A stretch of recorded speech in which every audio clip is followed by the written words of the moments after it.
So friends, thanks for joining us today. This is Stories from the Center podcast from downtown Fayetteville. We believe a podcast can facilitate helpful and holy conversation concerning justice, freedom, and peace. These are real concerns for the Fayetteville community, especially as our city continues to navigate our history, our present realities, and our future possibilities. Participants will reflect on what justice means, the connection freedom has within our community through our military ties, and the desire to live together in peace. Through seeking the stories of our people, we will find and celebrate the places where justice, freedom, and peace intersect and inspire listeners to practice the same. Our formal question that we'll be asking all guests in the future: when telling your story, how have justice, freedom, and peace impacted your life? Friends, we are grateful to welcome Skyler Owens and Myron Pitts today to our first podcast. Skyler is a outstanding student at Jack Britt High School here in Fayetteville, and Myron Pitts is a member of the Fayetteville Observer staff. And we're just grateful for both you, Skyler, and Myron for being our first guests and helping us launch this great podcast, we hope. Justin Barrier, Bianca Schoeneman, and Lisa Craver, thank you for being a part of the team that has helped bring this podcast to life. And we just want to give Skyler and Myron a chance to introduce themselves and say hello to them. Let's start off with you, Skyler, first. Well, hi guys. Like you said, I am a senior and I go to Jack Britt High School, and I'm a member of the youth group here at Hay Street. And when Justin asked me to be a part of this, I'm not going to lie, I was really nervous because I do not do well speaking to other people, especially people that I don't really know. But I figured that this was a challenge that I could take on, and I'm really excited to be here and talk with you guys. And yeah, thanks for having me. Skyler, thank you. We are so glad you're willing to take on that challenge, and we know you're going to help us all learn from you and your stories today. Appreciate you being here. Myron. And you're doing very well so far, Skyler. Thank you. I'm Myron Pitts. I'm the opinion editor at the Fayetteville Observer. I've been with the newspaper and now website since 1997. I'm a Fayetteville native, graduate of Westover High School. I am married to a Methodist pastor, Sarah Smith Pitts, who's the associate pastor at Campground United Methodist Church. I myself have not been a Methodist very long. I was raised Baptist. So I figured I might as well my whole family was Methodist, including our two kids, my immediate family. So my wife, so I figured I better go ahead and jump on the train there. Yeah, and as part of my job, I get a sense of the community's opinion about various matters. And we have a very opinionated community, which helps me. But a lot of the issues we're going to talk about today are ones that come up in the Fayetteville Observer's opinion page. So I look forward to the discussion. Amen. Thank you, Myron, and thank you for your willingness to be a part today and for your good work for this community. So friends, let's jump right into it. And if we could, our purpose, our hope in this conversation is that it's a holy conversation following sort of John Wesley's guides, and we just want it to be free-flowing. We may have follow-up questions, and we just want to encourage our guests to do the same as questions come to your hearts. Let's just enjoy this conversation around these three important pieces of our lives today. Myron, get us started off, if you could, around this idea of justice. And when we speak of justice, what story of justice comes to your mind to help us get going this afternoon? Sure. Thank you, David. Well, I thought a lot about this question, and it really weaves into something I've thought about really for years now. A lot of times people see justice as sort of an abstract concept, but what people, I think, sometimes miss is that when a society moves towards more justice, it affects real people. It gives people who didn't previously have opportunities. And so I was born at a very interesting time in American history. I just recently turned 50 in November. I feel very blessed. I was born in 1970. And if you, all of us here know that the 1960s was a key time in civil rights history, in American history. The civil rights movement was really breaking down barriers, particularly in the South. Not only the South, but particularly in the South. So I often reflect when I look at the choices I've made in my life, were able to make. If I had just even been born 10 years earlier, my life would have taken a different course. I could have still had a full life, a blessed life, but it would have been different. And so just to illustrate that, some of you know that I'm married to a white woman, a Caucasian woman. 3 years before I was born, before 1967, that was illegal in the South. So it's really sobering to think that were I just born a little bit earlier, I might not be able to marry legally the love of my life. I'm a big library person. I love the library. Some of you who's been around for a while may know that the current Arts Council building is the old library. Mm-hmm. And people older than me remember that was the old post office. But I used to go, the children's section when the library was there on Hay Street was in the lower level. So I would go down and just read. It really shaped me. I would read all the time, everything I could get my hands on. Well, literally just a few years before I was born, the library system was segregated here in Fayetteville. So I would have had to go to a different branch, or I would have had different resources, mm-hmm. lesser resources. That's right. Than white children would have had. And so, I went to, and the last piece of the puzzle I would say, or the last thing I would say is that I graduated from University of North Carolina at Chapel Hill. A lot of people think of segregation and as open discrimination as something that's way in the past, but it's relatively recent. UNC's first Black students were law students in 1951. That's one of the things I was looking up before the show, just to make sure I had the dates right. The undergrad section of the college or the university didn't start integrating until the mid-1950s. My brother, who's just a little bit older than me, one of his law professors was one of those students that integrated UNC. So my point is, it wasn't that long ago. And again, if I had come along a little bit earlier in American history, a lot of the opportunities I took advantage of just wouldn't have existed for someone who looked like me. So if not for just the concept, the God-given concept of justice, and we know all good things come from God, but also advocates who acted on behalf of justice.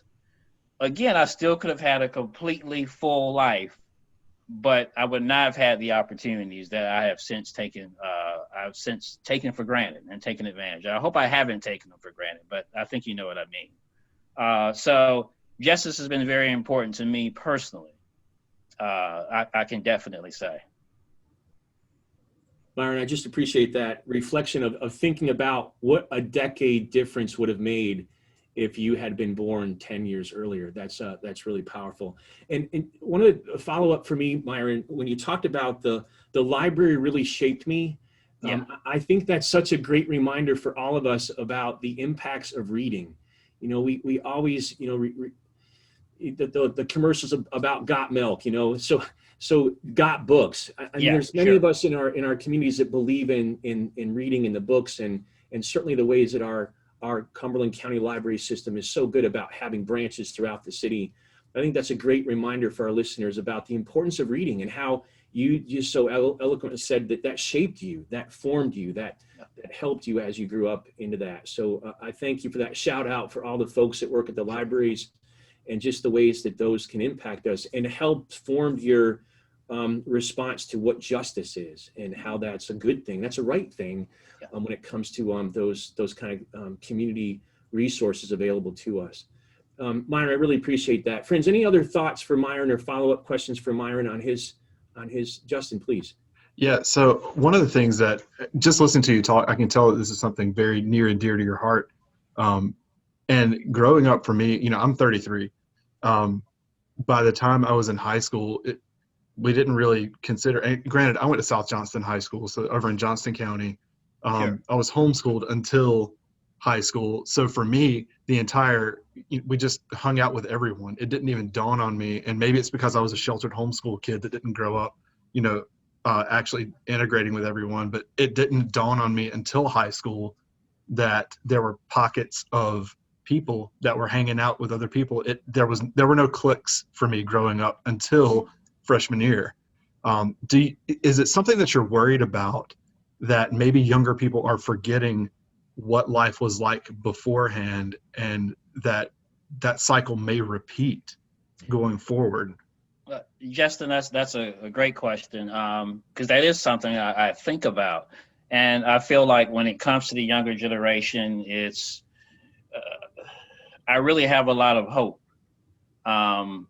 There is a concern that some of that history is lost, some of that knowledge of what it took us all as a society. Because, progress during the civil rights, it wasn't just progress for African Americans, it was progress for the whole country and really the world.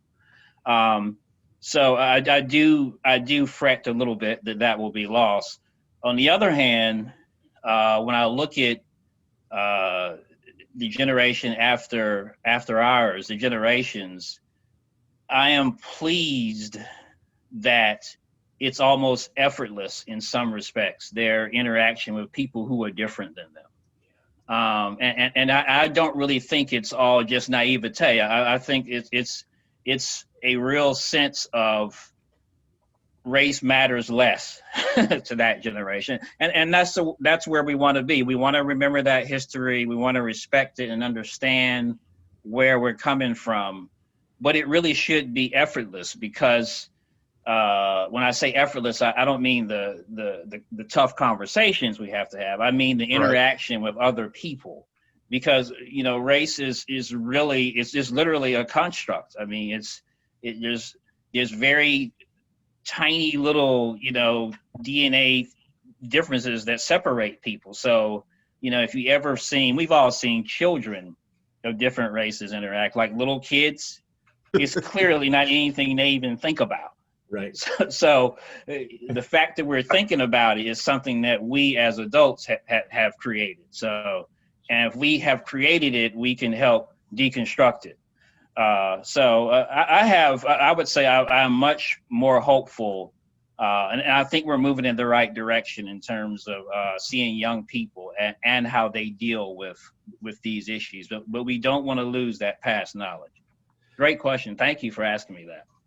Myron, I think that's a great way to welcome Skyler into this conversation, because I believe she represents this younger generation, and this idea of it being effortless. I just think what I have watched and what I'm witnessing as they teach me, this younger generation, there is this authentic and genuine care and love. It's what Cornel West talks about. Justice is what looks like what love looks like in public. And I do think that's being shown by our younger people. So, Skyler, am I right on that? Am I wrong? Am I just off the cuff on that? Tell me about your thoughts about this conversation thus far, and what justice looks like to you from your generation's eyes. I would definitely say that you're right. As always being in a public school from kindergarten up to now, my senior year of high school, I've definitely interacted with a lot of different kinds of people and kind of the social constructs that come with a community like this one. And, I've never witnessed people not interacting with someone else because of their race or anything like that. I mean, I'm not going to say that there's not cliques in my high school and there's not people who have their own group of friends, but it's never been race related. It's we like sports, we like to read, that type of thing. Which is obviously an amazing thing that's not something that my generation is focused on. So yeah, that's all I got. Skylar, as you think about and as you reflect upon your own story, and I appreciate you, what a great shout out to our public schools, and just the way that so many parts of our communities, whether that be here in Fayetteville and Cumberland County or beyond, the listeners that may be tuning in, public schools have long been in the news of late. There's lots of discussion around public schools. And I just appreciate you reminding us that you've been a product of public schools and the public schools, as Myron shared about the influence of library, that has had a great influence upon your life. Skylar, where do you see love being played out, if you will, in the hallways of Jack Britt? Where is love alive and well that would represent this idea of justice being love in action? We have a wide variety of clubs at school that promote, like interaction with others and promote like loving everyone. Like we definitely have different clubs at school that promote, like people of all different races and ethnicities and, sexualities, just like all types of things like that to include everyone, which I think is really important and gives off a good message of unity. Obviously, things are different these days as everything is online. But when we were actually back in school, we had a much smaller building, I feel like, than accommodated the amount of students we had. We had close to 2,000 students at Jack Britt. And so definitely when you're like physically in the hallways, just like surrounded by everyone, like it was never like a negative vibe. Like it was always positive energy just going about. And that's why I enjoyed going to school so much. And I feel like I had so many friends and good interactions with people, because even if you're not like close friends with people, you could still like talk to them and you were never like worried about what someone was going to think of you, even though that's a really common thing in people my age. Sure. So question really quick, can I follow up with something? Please, Justin. So please. you said when you were back in school, when you were back like in the physical building, so just like a random thought that popped in my head, have you noticed anything online? Have there been any more positive interactions online? And I say that with this caveat. I grew up in the MySpace generation, MySpace, Facebook, all of that. I think Facebook started my senior year of high school, maybe senior, sophomore year, somewhere in there. So with all of the social media going forward, that gave advent the creation of the online bullying, all that kind of stuff. But now that people aren't physically in school, like in the physical setting of school, have you noticed any of that maybe decreasing and people are actually getting along more virtually? Or is it the complete opposite? Is there way more bullying? What's going on now? And I realize this is from your personal experience. I don't expect you to speak for all of students everywhere. You're not like the end all be all, but from your experience. From my personal experience, I think that social media has definitely played a huge role in the development of people my age. And I don't know if I would say that that's a good thing, because social media can definitely has its negatives, and I have definitely experienced my fair share of cyberbullying. But I also think that just, as a part of my generation, like it comes with like growing up basically and like maturing. And so now, like being a senior, I don't witness that. I don't really experience that. That was definitely something that was more prominent in middle school for me, with just like all the confusion of like growing up, and like middle school is just like an awkward time for everyone, I'd say. So Fair. I think it's hard to say if things have changed since going completely virtual. A lot of people have been active on social media, especially because of all the political things going on in the world today and voicing their opinions. And I think that everyone obviously has a right to voice their own opinion. I just think that a lot of people, especially my age, can be a little uglier about it, and like, if you don't agree with me, then you're stupid, like that type of thing. So I've definitely witnessed a lot of that happening, which is sad, and not respecting other people's opinions. But other than that, I don't really see anything. Do you think it's worse since people aren't face to face? Probably, because I feel like the biggest problem, and I have firsthand experience in this, is when you're talking like through text message or like on like an Instagram post, and you're just like typing to each other, like you don't really take the time to like read what the other person says and truly like comprehend it and try to understand where they're coming from. And you can also misinterpret like tone, because like obviously when you're talking to someone face to face, you can interpret like how they're saying something. So I think that that is definitely a big downfall to texting or like talking over a virtual platform. Yeah. But yeah, so I was just thinking about my wife and I texting every now and again, and sometimes I'll be like, "What did you say?" And she was like, "I just said get eggs. It's not that big of a deal." yeah. Well, Skyler, one thing I would say is adults, from what I've seen on social media, can be just as bad as anyone in terms of the nasty tone. It's, as someone who works for the media, not everybody's a fan of the media these days. I've had some pretty tough invective directed my way. So it's not just young folks and high schoolers and teenagers, but you definitely made an important point about communication on through texting and through online means, particularly when you're talking about texting and communicating that way. It's great, it's useful, it's efficient, but there's a lot that's lost when you can't see someone's face. There's a lot that's lost in terms of tone. There's a lot that's lost in terms of context. And sometimes I've gone back and read some of the things that I texted, and I could see how, that probably wasn't the best way I could have phrased it. So I think that's kind of where grace comes in. Kind of give each other a break on, just a simple matter was like last night, PBS was showing All Creatures Great and Small, which is based on a book that I really like, the nonfiction book about a veterinarian in the English countryside. So it's a classic. And so I texted my wife, she was upstairs. I said, All Creatures Great and Small. And she's like, what are you talking about?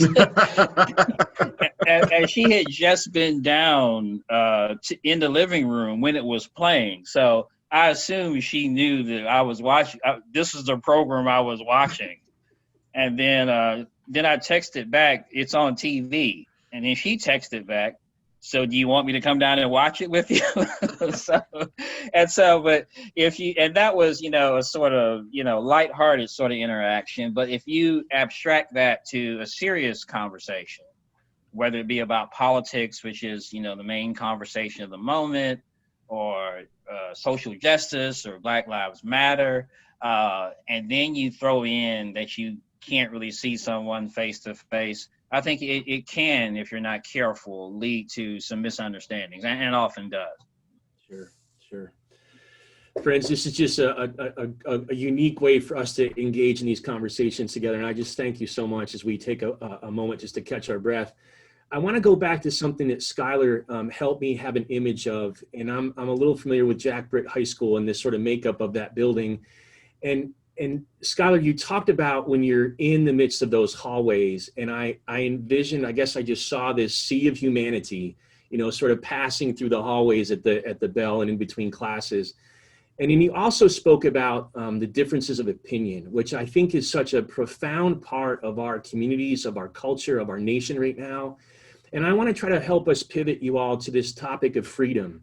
We do have a great respect, I pray, for one another. That's our hope in all kinds of different places, whether that's clubs at Jack Britt whether that's in the newspaper and in the forums that the Fayetteville Observer gives us, both online, digitally, as well as in the print, and also in the church and in our downtown community. I think, we are living amidst times that lots of opinions are being shared.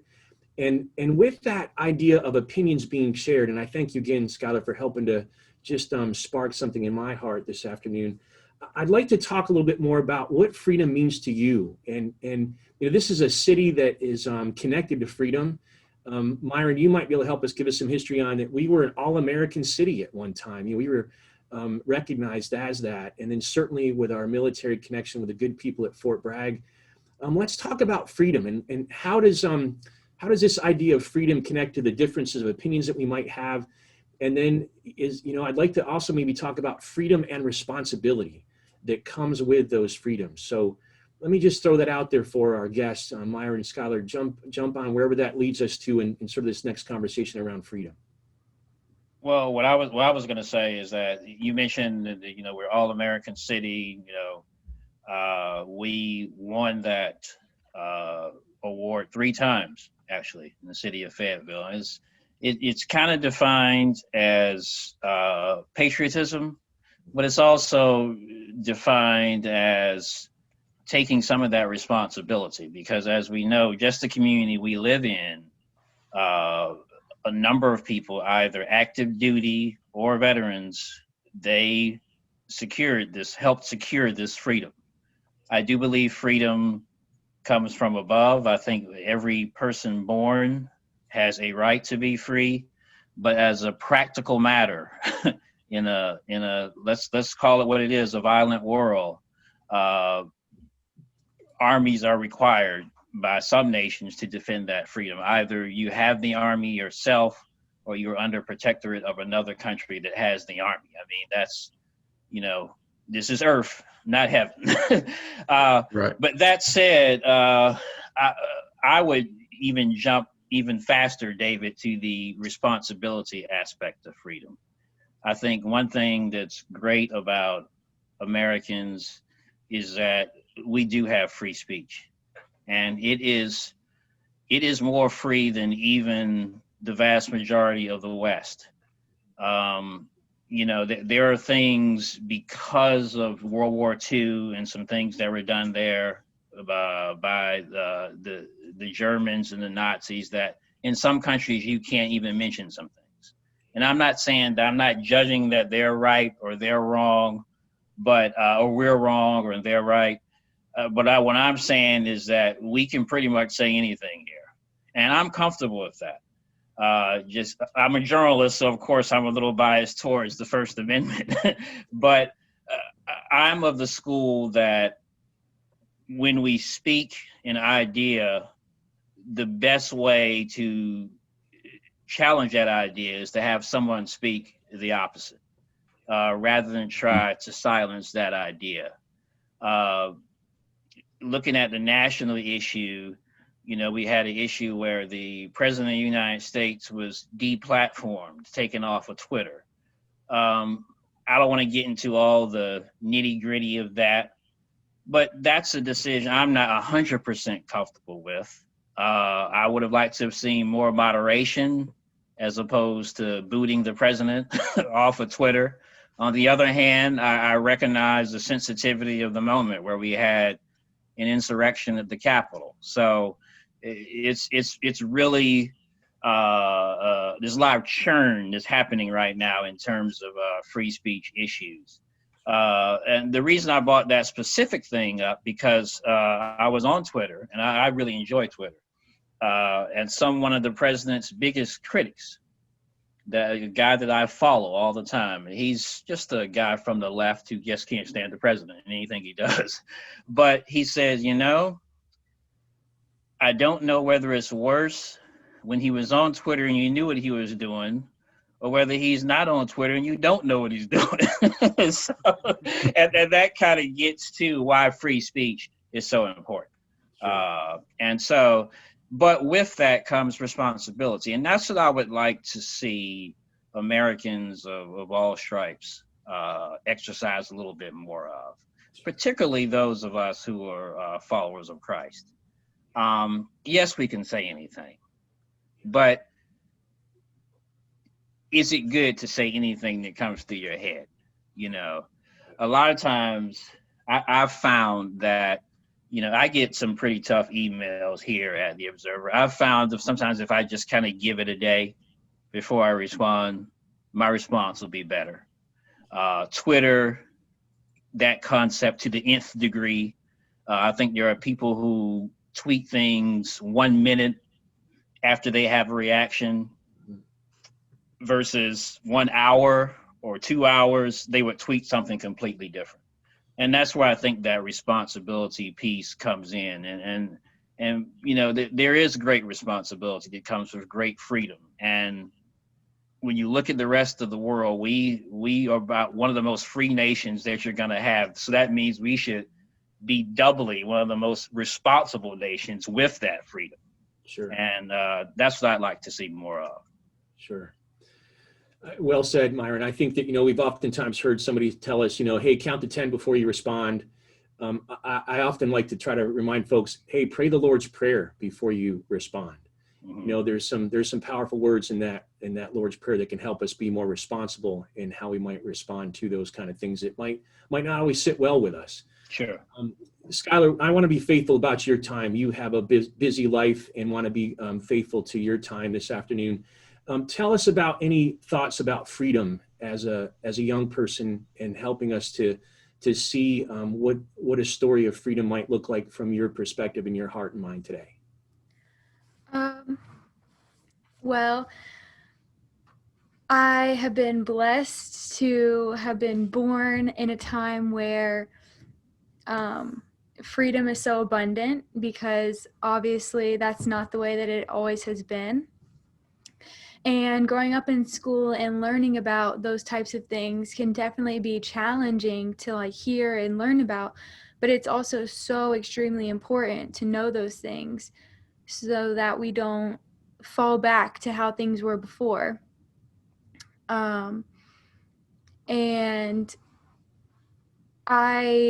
going back to the social media thing, there's definitely a lot, well, I wouldn't say a lot, but I've definitely seen a fair share of people not being responsible with their freedoms. And it's a hard thing to see that they think it's okay to use social media in that way. And I just think that really reflects poorly on my generation. So that's why I'm not really a huge fan of social media. I think that it can definitely be very ugly, and that's definitely something that I've dealt with quite a lot throughout my life. So yeah. Right, I'm chuckling a little bit because I'm reminded of in my eclectic career of different jobs that I've had. One of them was a high school teacher, and I taught social studies for a little while in high school. And I was just thinking about going over the different issues, going over civil rights, going over women's suffrage, teaching about those different topics. And as a teacher, it made me feel cringy and just going, I can't believe this is where we were. These are things that people thought were okay. Women, nah, you can't vote. You don't deserve that right. What's going on in people's heads? And so the topic of freedom, I could tell just watching your facial expressions that as you're thinking about even learning those topics, you're going, it's kind of makes you feel awkward. Because now it's just something that is just so ingrained in us that people need to be treated like people.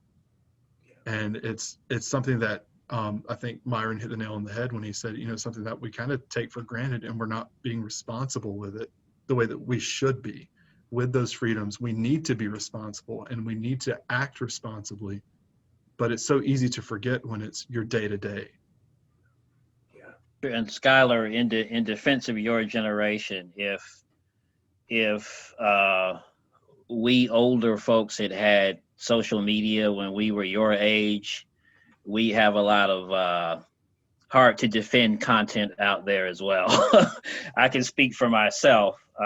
There are some things that when I was 15, 16, that I might have said in the heat of the moment, and it would have wound up on social media, and then someone screen caps it and it's there for, in perpetuity, that I wouldn't have wanted out there. So I guess what I'm saying is there are some unique challenges that young folks have, and it's just something for, I think, again, going back to that situation of grace for us all to remember.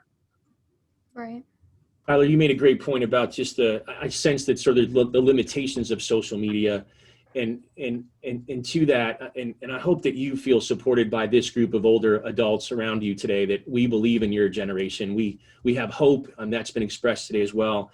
And Skyler, I would just ask if you wouldn't mind sharing your thoughts about this question.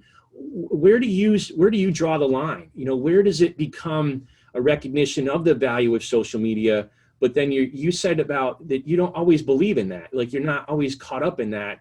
How do you know for yourself when it's right to sort of pull back from that and just be a person, and not to be necessarily a person who's got a virtual presence and a person who has a real presence? Well, I have always used social media in a positive way. Like I have Instagram, Snapchat, Twitter, like I have all of those platforms and I am active on them. However, I'm not like, my life doesn't revolve around them. I'm not constantly on them wondering, oh my gosh, like who's going to like my picture? Like, will I get enough likes? Like, oh, what are people saying about me? Like, I hope people like this and like that. And, worrying about how many followers you have and just all of that mess that people my age are so focused on. And it really takes you away from everything that's going on around you in the real world. And I definitely think that that's something that my generation struggles with. And that's definitely something that throughout growing up and throughout years of schooling, you get spoken to about, to be more cognizant of that. And so for me, I go on it, like for a few minutes a day, if I talk to my friends, because like that's still a way to communicate with your friends and your peers. So I use it in that way. But I guess I'm lucky enough to realize when it's too much or when it's clouding my mind or taking me away from the things around me. A lot of what I notice a lot of is, and I struggle with this too a little bit, but like if I'm ever like on a vacation somewhere, or if I'm ever like doing something really cool like with my family or like making memories, like I really have to stop and like think about like you don't need to like be on, like you don't need to document this on social media. You just need to like be in the moment and like experience this. So obviously everyone has their own limits, and I think that I'm lucky to be able to realize when I'm at my limit. So that's just me, but yeah. Yeah.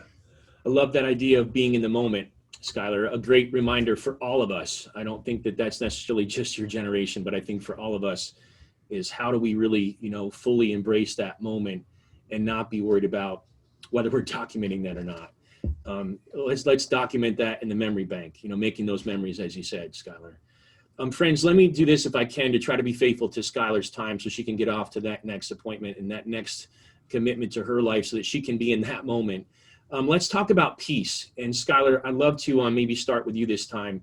And we have a desire for peace. I think that it's a busy time in all of our lives. The pandemic has certainly been a great disruption for us, but we've all found ways and strategies of finding peace. And Skyler, I'd love to maybe just hear from you. How have you found peace in the midst of not being at school, not having the social interactions that were normal before? Where have you found peace in the heart of this season, and how does that keep you grounded? Well, obviously, this pandemic occurring has been really hard and not something that's easy for anyone to deal with. But when everything first like came out, like when it hit the news, like when school shut down, when sports were done, I was at a point in my life where I was definitely like stressed out a little. Like my junior year of high school is definitely like supposed to be your hardest year. You know, like I was on the softball team, which is a, you know, big commitment. And I was definitely feeling the pressure of all of that. So when we got sent home and they were just like, go home, like you can't leave your house, like that was honestly like a little bit of a saving grace for me, because I just felt so many pressures from the outside world coming down on me. And it gave me a lot of time to kind of like de-stress. And obviously it was not the best circumstances for that to occur under, but I mean, for me, it kind of worked out for the better. Um, it definitely gave me a lot of time to focus on myself and work on myself and help myself grow. I started exercising more. I started, you know, like trying new things. Like I started like cooking more and just like exploring new things, which really helped. And most importantly, I think that in this past year, I've grown my relationship with God so much. And I'm like beyond thankful for that, because I've definitely, even though I've always grown up in a church setting and I've always gone to youth group and, you know, done vacation Bible school and Bible studies, like I've struggled with my relationship with God, and I've never felt like I was where I was supposed to be. And throughout this past year, I've just really worked hard on reconnecting with him, and I think that it has helped me so much, and I'm so thankful for that. So those are some big things that I've really worked on in the past year that have helped me keep peace while everything in the outside world has been going on. Yeah. Sounds like just some remarkable strategies for you, Skyler, and I hope that can be a witness to other folks who may be struggling. But the reminder about exercising, cooking, relationship with God, I think those are all powerful reminders for any age to be hearing that this is a way that you have found success in finding peace throughout this pandemic. Yeah, thank you. Skylar, I thank you for that, and just thank you for your presence here today. I don't want to cut you off, but I want to give you permission that when that time comes, you feel blessed and can step away to get to that next activity. We want you to stay as long as possible, so please continue, but know that you have our blessing on that to get to that next place. Myron, talk to us about peace from your perspective. It's not always a peaceful place to be an editor Sure. in today's newspaper world, but where have you found that place of peace? Well, you know, it strikes me, David, just hearing Skylar is she is taking advantage of her time at home and quarantine time in a way that a lot of us would like to, and I definitely commend you for that, Skylar. But it is a time where you have the time to reflect. And what I have tried to do with those times is to just really, to go back to something else Skylar said, be in the moment. You know, it is, as I mentioned, I believe I mentioned earlier that we have two young children. One is a kindergartner, a girl named Helen Ann. Another is a second grade son. And it can be very difficult trying to do virtual online education with them and also do our jobs. There's lots of juggling, there's lots of frustration. Online learning, especially for that age, is a challenge all by itself for the children. But one thing that I stay focused on or like to think about is that we are getting precious moments of our children that we wouldn't have otherwise. Yeah. And that gives me all kinds of good feelings because, you know, before you have children, or when you're pregnant for the first time, parents who have raised their children, there's a couple things they tell you, and both of them are definitely true. One, you're not going to get as much sleep. I found that to be true, unfortunately. Amen. And the second thing they all say, all parents say, is it goes fast. And I've already seen that. My son will be 8 next week. And it seems like just the other day he was a little baby. The same for my daughter. So that said, I know that not only do I cherish these moments with them now, but when suddenly they're going off to high school, going off to college and on with their lives, I will cherish them even more that I had this, what I call extra time with them. Uh, so that gives me peace. Some of you may know my wife had some serious health issue this year. She's fine now. She's in recovery now. And that was a time where I spent a lot of time in prayer, as you would imagine. And not only did I have more of a connection with God in that sense, but the other thing I saw was an amazing outpouring from family, friends, church community, co-workers. It is just the way I would phrase it is your family is bigger than you think it is. And when you face a trial like what we faced, you really get a sense of the dimensions of how large your family is, whether it's your church members, whether it's your coworkers, friends, so many people pour into you. It really is, it overflows. And that was, and that brought me not only peace in the midst of trial, but also joy as well. Myron, when you say that, I think of the peace that passes all understanding. We may not be able to understand how that connection works or how that happens, but my goodness, it's glorious when it does. And when a community can feel like, when you just feel like you're surrounded and upheld by that community, that's a special thing. I am grateful to say that I have felt that here in Fayetteville now for 8+ years, and there've just been many moments, throughout our community's life that those are captured, those are documented, if you will, by the good folks at Fayetteville Observer. They're captured in those moments that people do have their phones ready to take a picture, or to vlog or blog about that, or make a podcast about that. So I think that let's celebrate that mystery of the peace that passes all understanding. When it does happen, is that maybe not a moment when heaven is ushered onto earth? Thy kingdom come, we say, and we pray. So that's a powerful piece. Friends, I just want to give us all a chance to maybe just offer a closing remark today. This has exceeded any expectations I've had of what this has been about. I am so thankful for the witness that you've all given us today. And I just want to give a chance for any concluding remarks, or just to, send us away with another nugget that you might have for us to share with our listeners today.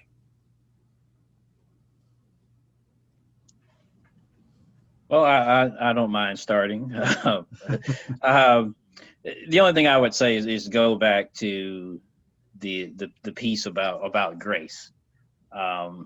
We could all use it, and as much as we could use it, other people could use it as well. And I think that's something that we should all keep in mind, because we still have some in large challenges in this country. With the pandemic and COVID, with the transition in terms of the presidency, with what are going to be some really difficult moments in terms of people getting tried for different actions that they did.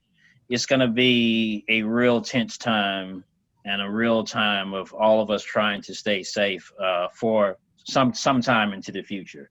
And I think we all benefit, and we can give folks the benefit of the doubt, grant them a little bit of grace, the same kind of grace that we need ourselves. And that's what I would ask for folks to keep in mind. Yeah, for sure. When you were saying that, Myron, I thought about that grace can cover, consume, and convict us. And maybe that's a prayer for us this day, is that grace of God would indeed do that, cover our communities, consume our hearts, convict us to do the right things, to live out that justice and that love in our communities that seem to be so desperate for it today. We're a part of those communities, whether that be in the newspaper editing room, whether in the online classes with Jack Britt colleagues, wherever we may be. there's a need for that grace to be shared for sure. Skyler, any thoughts from you to close out today?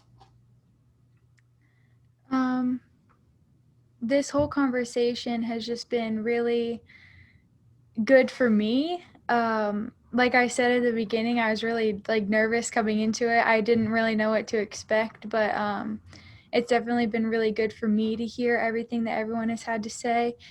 And I just hope that everyone who listens to this takes it to heart like I do and can just incorporate everything that was said into their daily lives. So thanks again for having me. Oh, you bet. Skyler, thank you for being willing to work us into a busy schedule of your own. And we just trust that you'll continue to be a great witness for your peers and the good people at Jack Britt. And we thank you for just being a great representation of what Myron spoke to earlier. Just the future is in good hands. We have a lot of hope in you, and we have a lot of hope in your generation as you continue to teach us in the present. So thank you, Skyler, for that. Justin, Lisa, Bianca, anything else to add as we wrap up this inaugural attempt at a podcast? So one of the things that and Myron just posted a note that he's got to head out. So thank you for joining us, Myron. We appreciate it. Absolutely. Thank you, Myron. One of the things growing up, my dad had a few rules growing up, and he kind of narrowed them down to two. He said, one, you don't have to attend every argument you're invited to. And I think that's a great rule, that whenever somebody disagrees with you, you don't have to argue with them. You don't have to fight them on it. And the second rule was never miss a good chance to be quiet. So sometimes when you're talking so much, maybe just sit back and listen. And I think there's an understood third rule that goes with that. And the understood third rule is don't be so quiet that you're complacent. So with those three things in mind, I'm just excited about the conversation we've been having, because I feel like that's kind of central to all of this. Is we're actually talking about, and I listed out the things that we've gone over just in this conversation alone today: history, civil rights. We've gone into some politics. We've talked about social media, going from what it was like in person to virtual, to find out what the differences are there, and then strategies for peace. We've talked about all of that in this one conversation today, which gives me so much hope going forward. And I think that's kind of cool. Well said. Well said, Justin. I think it was good that Myron shared his history. We don't emphasize history enough these days, and I think it's important for folks to see we have come a long way, but in some ways we haven't come far enough. And that hearing that history intermixed within the conversation that we've had today has been very important and very helpful, I think, for a lot of folks to be able to share that. Yeah. Thank you, Lisa. Great point. I really enjoyed today's conversation and really felt like our topics of discussion, justice, freedom, and grace, are almost inseparable, right? Like with freedom comes responsibility, with justice, you find grace, or maybe grace leads you to justice. There's a lot of like intermingling about how those pillars of morality, right? And humanity don't exist outside of each other. And I just feel like they're all intertwined, and it's an intense time. It's been a really intense year for us all. And as a parent of small children, I feel like they got a crash course in all of those things: justice, freedom, and grace. And, we also had really big talks about what our own, moral base is as a family, and trying times help us grow in a lot of ways. And we have had a really powerful year. And Skyler, I liked when you said that you felt like 2020 wasn't so bad, because when I went into reflection on New Year's Eve, that was my thought, was it wasn't that bad. I spent more time with my kids and my husband, and I am a really good muffin maker now. And I think that while it was emotionally and politically and socially and professionally and academically challenging, on a very, very interpersonal level, it was highly filled with love and grace and a reflection. And that was important for me personally. And anyway, thank you for bringing this conversation to light, David. I appreciate the fact that you were able to apply for a grant through the Methodist congregation. And that's really big that, the Methodists see this as a relevant platform to have profound conversations amongst people. So good job on your first one. Sure. Amen, friends. Friends, I just want to thank our special guests today, Myron Pitts and Skyler Owens, again, for their willingness to lead us off into this new era of digital podcasting here from the heart of downtown Fayetteville. We thank, as Bianca said, we thank the North Carolina Conference of the United Methodist Church for their grant to help us get started. And we also thank the Cool Spring Downtown District and Bianca's good work with all the great folks here in downtown, the many stakeholders involved in that. And we hope you as listeners will take this question to heart, and that you might find a way to share in your own groups, your families, colleagues, when telling your story, how is justice, freedom, and peace impacting your life? Just imagine what kinds of reflections might cause you to learn a little bit more about yourself and about the folks around you as you think about justice, freedom, and peace in the world today. Thanks so much for listening and enjoying this time with us. We thank you for your choosing to be a part of this podcast. We hope that you'll share with others as we continue to look forward to the future and more stories from the center. Take care. Be well now.